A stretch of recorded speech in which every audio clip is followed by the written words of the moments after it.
Hi എല്ലാവർക്കും നമസ്കാരം. ഞാൻ അന്നാരാജൻ. എൻ്റെ യൂട്യൂബ് ചാനലിലേക്ക് എല്ലാവരും ഞാൻ സ്വാഗതം ചെയ്യുന്നു. അപ്പോൾ വീക്കെൻഡ്സൊക്കെ അടിച്ചു പൊളിക്കാൻ പറ്റിയ ഒരു കിടിലൻ സ്പോട്ടാണ് ഇന്നിവിടെ പറയാൻ പോകുന്നത്. കൊടഗിരിയും കൂനൂരും. കൊടഗിരി എനിക്ക് എന്തായാലും കവർ ചെയ്യാൻ പറ്റിയില്ല, കാരണം ഞാൻ ഭയങ്കരമായിട്ട് എൻജോയ് ചെയ്ത് മൈൻഡ് പീസ്ഫുള്ളാക്കി നടക്കുന്ന സമയമായിരുന്നു. അപ്പോൾ കൂനൂർ നിങ്ങൾക്ക് എന്തായാലും കാണിച്ചു തരാമെന്ന് വിചാരിച്ചു.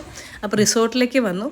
അപ്പോൾ ഇവിടെ നമുക്ക് പ്രൊവൈഡ് ചെയ്തിരിക്കുന്നത് ഒരു ബ്ലാങ്കറ്റ്, രണ്ടാമത്തെ ബ്ലാങ്കറ്റ്, അത് മൂന്നാമത്തെ ബ്ലാങ്കറ്റ്.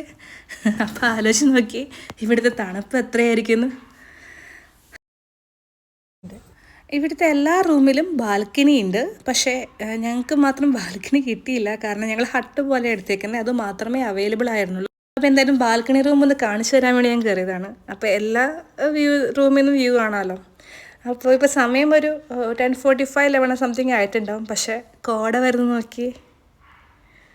അപ്പം ഒന്ന് ആലോചിക്കുക എന്ത് തണുത്തിട്ടായിരിക്കും ഞാനോട് ഇരിക്കണേന്ന്. പിന്നെ അങ്ങ് അറ്റത്ത് ഒരു സ്പോട്ടുണ്ട്, അപ്പം അതും കാണാൻ പോകണം. പിന്നെ ഈ റിസോർട്ട് ജംഗിളിൻ്റെ നടുക്കാണ്. ഇവിടേക്ക് എത്തിച്ചേരണമെങ്കിലും കുറച്ച് സീനാണ്, പക്ഷെ എന്നാലും ഭയങ്കര അടിപൊളിയാണ് കേട്ടോ. അപ്പോൾ എന്തായാലും റിസോർട്ട് ഫുൾ എക്സ്പ്ലോർ ചെയ്ത് കാണാം.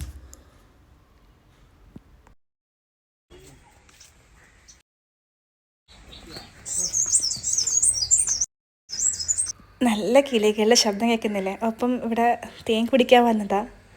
അത് നിറയെ ഉണ്ട്, കാണാപ്പം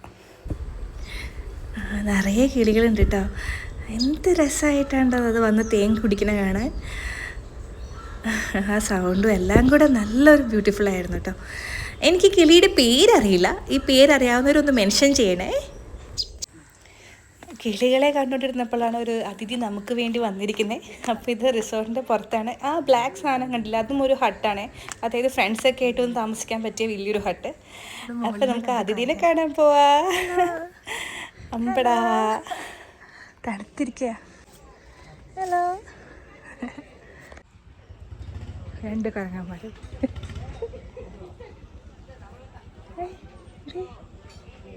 എന്തി മാന്തല്ലേ ഇഷ്ടപ്പെട്ടില്ലാന്ന് തോന്നുന്നു.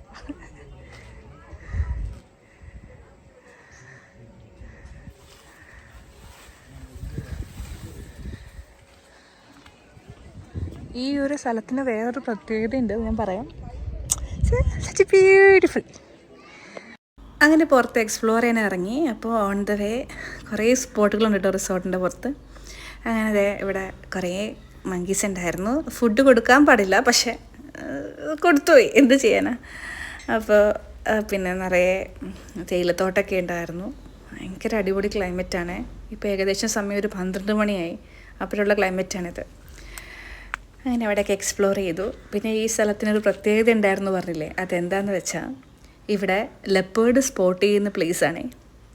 അപ്പോൾ ഇത് കാടിൻ്റെ നടക്കാമെന്ന് പറയില്ലേ, അപ്പോൾ നിറയെ ലെപ്പേർഡ്സ് സ്പോട്ട് ചെയ്യാറുണ്ട്. അപ്പോൾ ഞാനിവിടെ നിന്ന് വീഡിയോ എടുക്കുന്ന സമയത്ത് ബാക്കിൽ ലെപ്പേർഡ് ഇരിപ്പെടുന്ന പറഞ്ഞ് പേടിപ്പിച്ചുകൊണ്ടിരിക്കുകയായിരുന്നു. അപ്പോൾ പേടിച്ചിട്ടൊക്കെ നിൽക്കുന്നത്.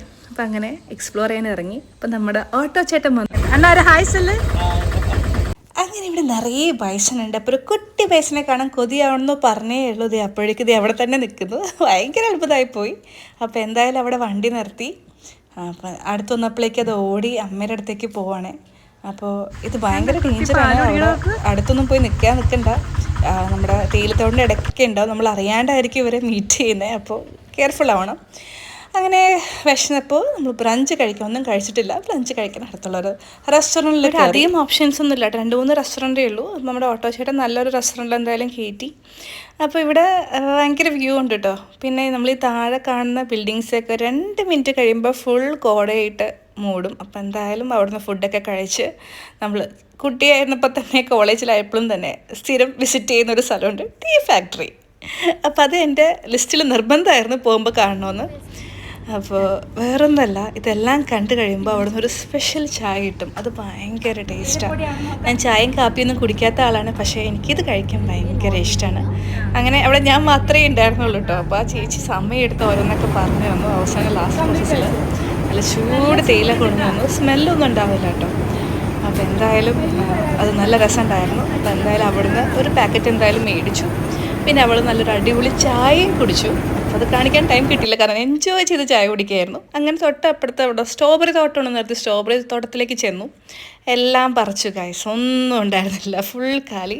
പിന്നെ അവിടെ കുറേ സ്ട്രോബെറി വൈനൊക്കെ വിൽക്കുന്നുണ്ടായിരുന്നു. അപ്പോൾ എന്തായാലും അതൊക്കെ മേടിച്ചു ഞങ്ങൾ നേരെ ഇവിടേക്ക് എത്തി. അപ്പോൾ അടുത്തൊരു സ്പോട്ടിലെത്തി. അപ്പോൾ ഇത് അധികം ആൾക്കാർക്കൊന്നും കാണാൻ പറ്റില്ല, പിന്നെ നമുക്ക് ഭാഗ്യമുണ്ട് ഇത് കാണാനായിട്ട്. അപ്പോൾ ഇതിൻ്റെ പേര് സ്ലീപ്പിംഗ് ബ്യൂട്ടി മൗണ്ടൻ എന്നാണ്, അല്ല സ്ലീപ്പിംഗ് ലേഡി മൗണ്ടൻ.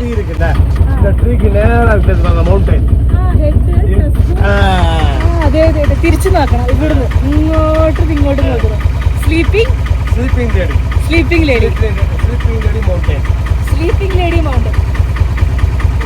உங்களுக்கு அந்த போர்க் இருக்கிறதுனால மிஸ்ட் இருக்கிறதுனால உங்களுக்கு அந்த இடத்துல மிஸ்ட் இல்லை. அப்போ உங்களுக்கு அழகா தெரியுது. டோட்டலா கீழேயும் மிஸ்ட் இல்லாமல் இருந்துச்சுன்னா உங்களுக்கு கண்டுபிடிக்க முடியாது. അങ്ങനെ ഓരോരോ വ്യൂ പോയിന്റുകൾ എക്സ്പ്ലോർ ചെയ്യാൻ തുടങ്ങി. അപ്പോൾ എല്ലാം കോട ഇങ്ങനെ വന്നിരിക്കണ കാരണം എനിക്കെല്ലാം ഒരുപോലെ ഇട്ടേ തോന്നി. അപ്പോൾ കൂടെയുള്ളവരൊക്കെ നല്ല സ്വെറ്ററൊക്കെ ഇട്ടാണ് ഇരിക്കുന്നത്. പക്ഷേ എനിക്ക് എന്തായാലും നമ്മുടെ ക്ലൈമറ്റ് എൻജോയ് ചെയ്യാൻ വന്നതാണല്ലോ, പിന്നെ എന്തിനാണ് സ്വെറ്ററൊക്കെ ഇടുന്നത്. അപ്പോൾ അങ്ങനെ കുറേ സ്പോട്ടുകളൊക്കെ കണ്ടു. നല്ല രസമുണ്ടായിരുന്നു കേട്ടോ. നമ്മുടെ റിസോർട്ടിൻ്റെ താഴെയുള്ള ഡോൾഫിൻ നോസ് എന്ന് പറഞ്ഞിട്ടൊരു വ്യൂ പോയിന്റ് ഉണ്ട്, അവിടെയും പോയി അവിടുന്ന് ബാക്കിലേക്കുള്ള വ്യൂ ആണ് കേട്ടോ. അങ്ങനെ തിരിച്ച് റിസോർട്ടിലെത്തി. അപ്പോൾ ഭയങ്കര തണുപ്പ് കൂടി വരും കേട്ടോ. ഞാൻ നമ്മുടെ ബ്ലാങ്കറ്റൊക്കെ ഒരു സ്ഥലത്ത് നിന്ന് മേടിച്ചു, അതൊക്കെ ഇട്ടിരിക്കുകയാണ്. അങ്ങനെ നല്ല ചൂട് ചായ വന്നു. അത് കിട്ടിയപ്പോൾ എന്തൊരു ആശ്വാസമായെന്നറിയാം. അങ്ങനെ നല്ല ചൂട് ചായയൊക്കെ കുടിച്ച് നമ്മുടെ റിസോർട്ടിൻ്റെ ബ്യൂട്ടിയൊക്കെ എൻജോയ് ചെയ്തിരിക്കുമ്പോഴാണ് അവിടെ വലിയൊരു സർപ്രൈസ് ഉണ്ട്. ഇതെന്താണെന്നറിയാം, കാണിച്ചു തരാൻ വരൂ. Wood fired pizza. ഇതിൽ കൂടുതൽ എന്ത് സന്തോഷം വേണ്ടേ, കാടിൻ്റെ നടുക്ക്, അത് ഇത്രയും തണുപ്പത്ത് നല്ല ചൂട് പിസ്സ. ഭയങ്കര സർപ്രൈസായി പോയിട്ടോ. ഞങ്ങൾ ഒട്ടും എക്സ്പെക്റ്റ് ചെയ്തില്ല അവിടെ ഇത് കിട്ടുമെന്ന്. ഇത് വെറുതെ ഭംഗിക്കുണ്ടാക്കി വെച്ചേക്കണമെന്ന് വിചാരിച്ചു. പക്ഷേ നൈറ്റ് ആയപ്പോൾ ഷെഫൊക്കെ വന്ന് ഫുൾ ഓണായി. അങ്ങനെ നല്ല അടിപൊളി ഒരു പിസ്സ ഓർഡർ ചെയ്തു. നല്ല ചൂട് പിസ്സ കഴിക്കുക. അതൊരു ഭയങ്കര ഫീലായിരുന്നു കേട്ടോ. അപ്പോൾ നമുക്കവിടെ ഇരിക്കാൻ കുറേ ചെറിയ ചെറിയ ഹട്ടുകളൊക്കെ ഉണ്ട്. അപ്പോൾ എല്ലാവരും തന്നെ ഓരോ പിസ്സ ഓർഡർ ചെയ്യുന്നുണ്ടായിരുന്നു. അപ്പോൾ ഞങ്ങൾ അവിടെ ഇരുന്ന് കാർഡ്സും ഗെയിംസൊക്കെ ഉണ്ടായിരുന്നു. നല്ല ചൂട് പിസ്സയൊക്കെ കഴിച്ച് അവിടെ ഇരുന്ന് ശരിക്കും എൻജോയ് ചെയ്തു കേട്ടോ. അങ്ങനെ രാത്രി പിന്നെ നല്ല അടിപൊളിയായിട്ട് ഉറങ്ങാനും പറ്റി. അങ്ങനെ പിറ്റേ ദിവസമായി. അപ്പോൾ എന്തായാലും അവിടെ ചെക്കൗട്ട് ചെയ്യാണ്. അങ്ങനെ ഞാൻ ഇവിടുന്ന് പുറത്തേക്കൊക്കെ ഇറങ്ങി. അല്ല, ഞാൻ ഈ സാധനം ചൂസ് ചെയ്തത് ഊട്ടി ഇവിടുന്ന് ഒരു 25-30 കിലോമീറ്റേഴ്സ് ഉള്ളൂ. പക്ഷേ കൂനൂർ നല്ല അടിപൊളി സ്ഥലമാണ്. ഊട്ടിയുടെ അത്രയും ക്രൗഡഡ് ഇല്ല. പിന്നെ ഊട്ടിയിലെ പോലെ എല്ലാ സ്പോട്ടുകളും ഉണ്ട് കാണാനായിട്ട്. പിന്നെ നിറയെ റിസോർട്ട് ജംഗിളിൻ്റെ ഉള്ളിലാണ്. അപ്പോൾ നിറയെ വൈൽഡ് ആനിമൽസിന് ഭാഗ്യം വേണമെങ്കിൽ കാണാൻ കിട്ടും. ഞാൻ കുരങ്ങനെയും പൈസനെയും മാത്രമേ കണ്ടുള്ളൂ. അപ്പോൾ ഇവിടെ ലെപ്പേർഡ് ഭയങ്കരമായിട്ട് സ്പോട്ട് ചെയ്യുമെന്ന് പറയണ്ടായിരുന്നു. അപ്പോൾ എല്ലാവരും പറഞ്ഞു 6 മണിക്ക് ശേഷം ഇവിടെ ഇറങ്ങാൻ പറ്റില്ല. അപ്പോൾ ഒരു വെറൈറ്റിയാണ്. അപ്പോൾ ഊട്ടിയേക്കാളും ബെസ്റ്റ് ഓപ്ഷൻ എനിക്ക് തോന്നുന്നത് ക്രൗഡില്ല, അധികം തിരക്കില്ല, സമാധാനമായിട്ട് നല്ല അടിപൊളി റിസോർട്ടിൽ അഫോർഡബിളായിട്ട് നമുക്ക് സ്റ്റേ ചെയ്യാം, എല്ലാ പ്ലേസും വിസിറ്റ് ചെയ്യാം. അപ്പോൾ എനിക്ക് തോന്നുന്നത് നല്ലൊരു ഓപ്ഷനാണ്. അപ്പോൾ എല്ലാവരും ജസ്റ്റ് ഒരു വീക്കെൻഡൊക്കെ വൈബ് അടിക്കാൻ അല്ലെങ്കിൽ എൻജോയ് ചെയ്യാൻ ആഗ്രഹം ഉണ്ടെങ്കിൽ എല്ലാവരും ഇങ്ങോട്ടേക്ക് വരും. അത്രയും ക്രൗഡഡ് ഇല്ലാണ്ട് സമാധാനമായിട്ട് അടിച്ചു പൊളിക്കാനൊക്കെ പറ്റിയൊരു സ്ഥലമാണ്. ഇതാണ് ബാക്ക് വ്യൂ. കണ്ടോ, ഇത് അങ്ങോട്ട് പോയത് ഫുള്ളും കാടാണ്. ഞാൻ അങ്ങോട്ട് ഒറ്റയ്ക്ക് നടക്കുന്നില്ല, വണ്ടി ഇപ്പോൾ വരും. അപ്പോൾ എന്തായാലും അഫോർഡബിളായിട്ട് ചെയ്യാൻ പറ്റിയൊരു സ്റ്റേ ആണ്. ഞാൻ കോയമ്പത്തൂരിൽ നിന്നാണ് വന്നത്. അപ്പോൾ കോയമ്പത്തൂരിൽ നിന്ന് ട്രെയിനിലാണ് വന്നത്. അതൊരു 3 hours ജേണിയാണ്, 3.5 ജേണി ഉള്ളൂ ഫ്രം കൊച്ചി. അവിടെ നിന്ന് ഒരു 1.5 hour ട്രാവലിങ്ങേ ഉള്ളൂ ഇവിടെ എത്താനായിട്ട്. അപ്പോൾ ഭയങ്കര അഫോർഡബിളായിട്ട് നമുക്ക് പോകാൻ പറ്റിയൊരു സ്റ്റേ ആണ്. അപ്പോൾ എന്തായാലും വീക്കെൻഡ്സൊക്കെ അടിപൊളിയായിരുന്നു. എല്ലാവരും വായോ. അപ്പോൾ സൈനിങ് ഓഫ്, ബൈ.